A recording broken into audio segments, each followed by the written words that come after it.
Hey everybody, Matt Burke here. Tonight I'm going to be reviewing Jawbreakers Grand Bazaar. I backed this book a while ago, just finally getting to it. I backed the standard tier. I got the Richard Meyer cover with the Kyle Ritter finishes, and it came with his dog tags. So it's pretty cool, man. You got like the Jawbreakers Grand Bazaar, Splato Comics, Meyer, Richard, Alfici, Aaron. So you got the artists on there, and yeah, it's really cool. I like it when artists or even the writers that they're making their books do the covers for their books. I always try to back that one. I think it's cool, and I love the layouts that Richard did with this one right here, and then the finishes that Kyle Ritter did, just really phenomenal. Maybe we could show you in the back. And it came with this really cool poster right here too of the main baddie, the main villain in the book. Just got a really cool design. I really like it. Very like Geiger-esque. Kind of reminds me a little bit of like Species 2. Or Species just in general. I'm thinking Species 2 because I went and seen that movie before it was screened. I had to do a review on it long ago, many years ago. This has got like a matte finish on it. It's pretty cool, and it's got 3 stories on it. It's got the Jawbreakers Grand Bazaar, Jawbreakers Sacred Blood, and the Nexus story in the back. It's really cool too. I'm very new to the Nexus character, so I thought he was pretty intriguing. I want to read more about that, so when I can, I'm going to try to pick up some more by Baron. But yeah, let's get into the book. So this is the 3rd book in the Jawbreakers verse, and it really just kind of digs into the origin of the team, and it just starts up right here, the Grand Bazaar from Ramrod. This is out in Afghanistan. All I'm saying is that they have a wide selection. Shh, you hear that? Tires and sand and cursing. Turn on the high beam. Blind them. God damn it, you dumb grunts. You got Silkworm right here. Turn off that searchlight before I beat you to death with it. I love that, man. I love the art in here. Aaron Alfici's art. I've always loved it, but he's just getting better and better. It's always cool to see artists just level up each time they put out a new book or whatnot. And yeah, you meet this new character right here, Killswitch. You soon find out who he is. You can see Silkworm. He's got a new haircut in here. Looks a little bit younger. I always think, man, like Jason Momoa, man, would make a killer Silkworm, or maybe even fucking Keanu Reeves, man. That'd be pretty cool. John Wick, baby. So he's in line. You know, these dudes are about to get their haircut, and looks like some old soldier that he's got beef with comes up to Silkworm and takes the razor from the the barber. He's about to give him his own cut. You want to die, soldier? We just flew from the Cornwall Valley, punk. All we do is die. My boys have 20 minutes before we head back. Do I give a damn?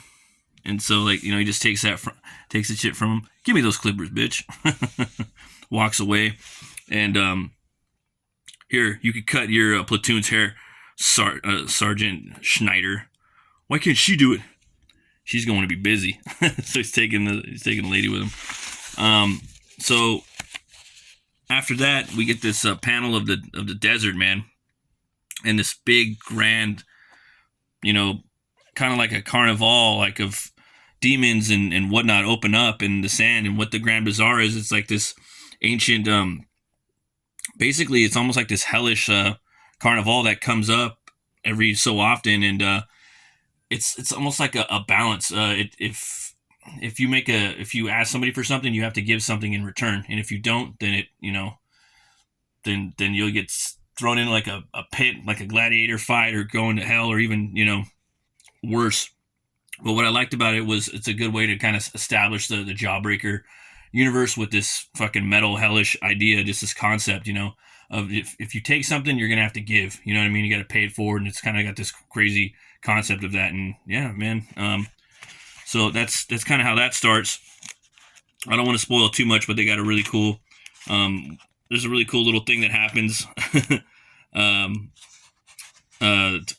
For the way as Silkworm goes from here to entering the place. But awesome shot right here of him jumping out of a airplane. And he's basically like, I don't need a parachute. And you get to see Silkworm's power right here. So if for those of you that are watching that do not know about Silkworm, he has these like he has like this power, like these he basically like shoots silk out of his gauntlets, I believe, or his hands. I'm not really sure exactly, but I have to go back and reread it. But yeah, he can create these like cocoons and shields and kind of like Spider-Man sort of. It's pretty dope. I really like that character. Him and Knife Hand are my favorite. Then you come upon Cuffs right here. Silkworm. Yep. I'm kind of undercover, so I'm going to need you to, be discreet. So these guys basically team up right here. This is, but they're not really like buddy yet. So you kind of see them go on a journey, and you see Devil Dog right here. He's escorting Bin Laden through the Grand Bazaar. Yeah, Devil Dog's a really cool design character. He's like, hey man, you got something in your beard? Let me get that for you. Just destroys him, And then you'll find out he becomes a wanted man for that. Everyone's looking for him. And one of the things about this book is the action's really really cool. I like the fight scenes. There's this really dope ass fight between Silkworm and Cuffs. And one thing too that I like about the Jawbreakers is this is how like the team formed, but you really don't know how they got their fucking power because they are all super powered. You know what I mean? And again, I don't remember if Silkworm shoots silk out of his fingertips, out of his gauntlets or whatnot. I have to go back and reread it. But I think it's cool. And I'm glad that I don't know exactly how they got their powers just yet because the mystery makes it more intriguing. It's like when Wolverine, everybody found out who Wolverine was. It took 30 years, and I think that paid off really well. So it's good to let people kind of guess, and create, mystique about the origins of said characters. So right here, crack, knocks him out. And just look at this panel right here. Runs up, gives him a right hook. Then he delivers an uppercut, another right hook, pulls him back by the chains, kicks him in the back. Looks like he jumps from behind him, grabs him, throws him over. There's a little tussle on the ground. They're fighting. What I like right here, he does a German, I believe that's a German suplex. Love that stuff, man. Kick-ass action. So this story was really cool. It had some really cool, some really funny dialogue in it too. I like a lot of the writing. And the main baddie in here, she was it was pretty funny the way that this one right here, the way that they subdued her towards the end of the story. I didn't see that coming. I didn't. None of the stuff in here was predictable for me. And that's one thing I like about the Jawbreakers is it's very unpredictable. The second story in here was really cool too. It has them going to South America, taking on a team of like mercenaries called Sacred Blood, and this one's story and art by Marco Canella and the Eric Weathers, Weatherman. Look at this art, badass. It's like real painterly. Love it. Excellent job bringing this guy in to do a story. I love that too, man. When you're getting the book, it feels like a kind of like you're getting a like the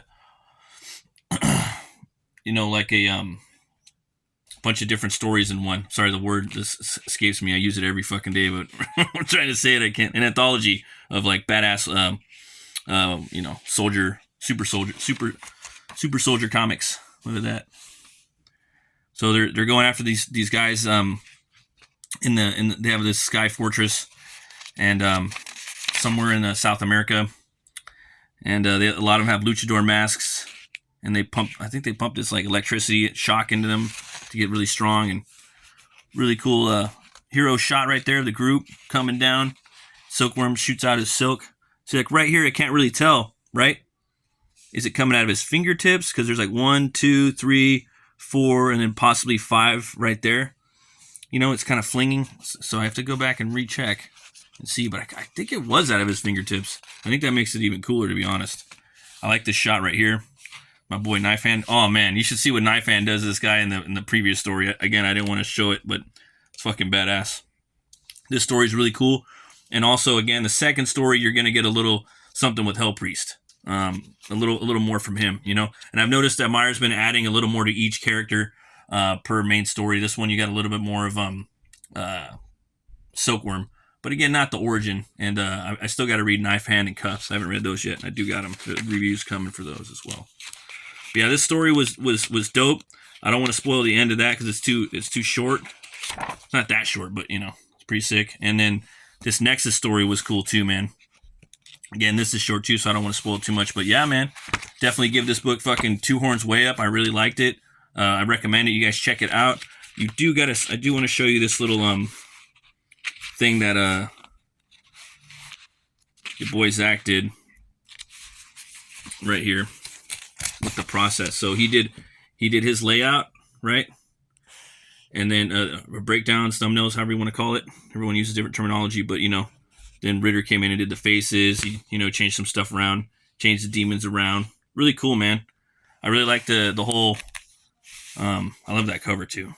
I really love the whole like grand bizarre concept. You know, I think they could have done. I think he could have done a whole trilogy of fucking books down there just because it's really cool. But yeah, again, 2 horns way up. Check it out. If you guys want, you can check out his new book. It's a Rambo book, First Kill. I want to get this. I still haven't got it yet. He's got Simon Bisley doing a fucking cover for it. He's doing a hardcover, so I'm still waiting for him to show the art. But I know Bisley kind of he takes a minute to do the art. I know that for sure. But there's a bunch of stories in here. It's the origin of Rambo. It's the First Kill. A lot of really cool artists in here and writers. Chuck Dixon, Richard Meyer, Sylvester Stallone. Yeah, man. I think Meyer's writing some stuff in here. I'm not sure. Will Jordan, the Critical Drinker's got a story in here. So yeah, or a side book, I think. So we'll come over here and check this out. He actually put out fucking Jawbreakers 4. It was forever. I think it was $1. So I was like a total like backed it right there on the spot. So look at this art right here. The same artist that did the book main story we were just reviewing. Aaron Alfici. Love his art, man. His characters are very like kind of lanky. I like that. He's always using these really cool camera views too. Yeah, and see again, like I like the last story, but I think this art's even better. Just like a little hair, just even better. Very inspiring. I love seeing this. Puts a lot of the artwork up on this campaign. Come check it out. I have the link in the description, and check out your boy Zach Comics Matter channel. He's been putting out some lit ass videos, man. Yeah, really fucking hitting it, talking about the mainstream comic industry and what's left of it, and what, you know, I don't know, a lot of cool takes. But I was at the beer store today, and I came upon this Lucky Luke Brewing Company beer, you know, and I thought about the Jawbreakers and them being, you know, American mercenary super soldiers, and just made me really think about it. So we'll go ahead and crack at it real quick. It's an American Blonde, 2009 winner. Yeah. So look at that cover. Yeah, I'd love to see a Jawbreakers movie, man. I love going back and reading the stories by them too. Really cool characters. That's just bomb as fuck. Yeah, I give that Luke's original American Blonde 2 horns way up. As always, folks, thanks for watching. Always remember to be bold, be brave, and roll the bones to know your role. I'll see you guys later. Bye-bye.